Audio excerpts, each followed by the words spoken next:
আসসালামু আলাইকুম। আমি ডাক্তার গোলাম মোর্শেদ, হৃদরোগ বিশেষজ্ঞ। আজকে আপনাদের একটা জিনিস নিয়ে ধারণা দিব, সেটা হলো যে এই যে হঠাৎ করে হার্ট অ্যাটাক হয়ে যায়, তো এটা আসলে আগে থেকে বোঝার কোনো উপায় আছে কিনা? কারণ হার্ট অ্যাটাক হয়ে গেলে তো হার্ট সাংঘাতিকভাবে ক্ষতিগ্রস্ত হয়ে যায়। তো এরপরে ওই সময় চিকিৎসা দিলাম, রোগীর কেউ ভালো হয়, কেউ মারা যায়, কারো অ্যারিথমিয়া হয়, নানান কমপ্লিকেশন হয়, অথবা হার্ট ফেইলিউর হয়ে তিনি অসুস্থ হয়ে বেঁচে থাকেন।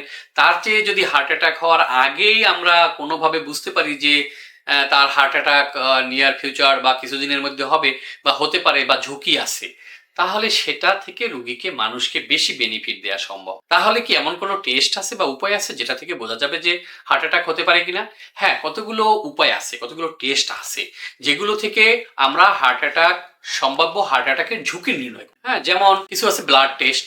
সেই ব্লাড টেস্টগুলোর মধ্যে লিপিড প্রোফাইল, লাইপোপ্রোটিন এ, অ্যাপোপ্রোটিন বি, হাই সেন্সিটিভ সিআরপি, এগুলো থেকে কিন্তু আমরা একটা ঝুঁকি নির্ণয় করতে পারি যে এই রোগীর যদি এই টেস্টগুলো বললাম, এই টেস্টগুলো যদি অ্যাবনর্মাল থাকে অথবা বেশি থাকে, তাহলে ভবিষ্যতে কিন্তু তার হার্টের রক্তনালীতে ব্লকেজ হয়ে তার হার্ট অ্যাটাক হতে পারে। তারপরে রয়েছে কিছু ইমেজিং টেস্ট। ইমেজিং টেস্টের মধ্যে ইসিসি, ইকো, তারপরে হলো স্ট্রেস টেস্ট আছে, ইটিটি, তারপরে রয়েছে সিটি স্ক্যান। সিটি স্ক্যান করে ক্যালসিয়াম স্কোরিং করা যায়, এখান থেকে রিস্ক স্ট্র্যাটিফাই করা যায় অথবা ঝুঁকি আছে কিনা সেটা বের করা যায়। তারপরে তো এনজিওগ্রাম একটি টেস্ট রয়েছে, সিটি করোনারি এনজিওগ্রাম অথবা এনজিওগ্রাম, সেখান থেকে ব্লকেজ তৈরি হওয়া শুরু হয়েছে কিনা সেগুলো দেখা যায়, অথবা ব্লকেজ বেশি হয়ে গেলেও নির্ণয় করা যায়।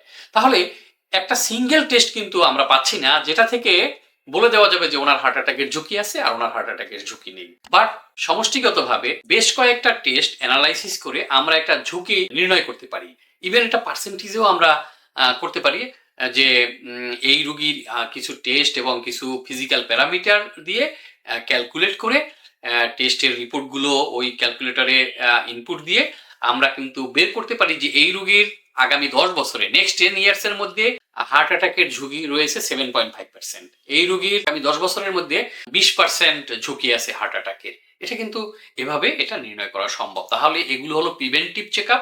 এটা করে আপনি কিন্তু আপনার ফিউচার হার্ট অ্যাটাকের রিস্ক বা ঝুঁকি জানতে পারবেন, এবং আপনি এগুলোর ট্রিটমেন্ট বা মিজার লাইফস্টাইল বা ঔষধপত্র যদি প্রয়োজন হয় সেগুলো নিয়ে হার্ট অ্যাটাক প্রতিরোধ করতে পারবেন। ধন্যবাদ সবাই।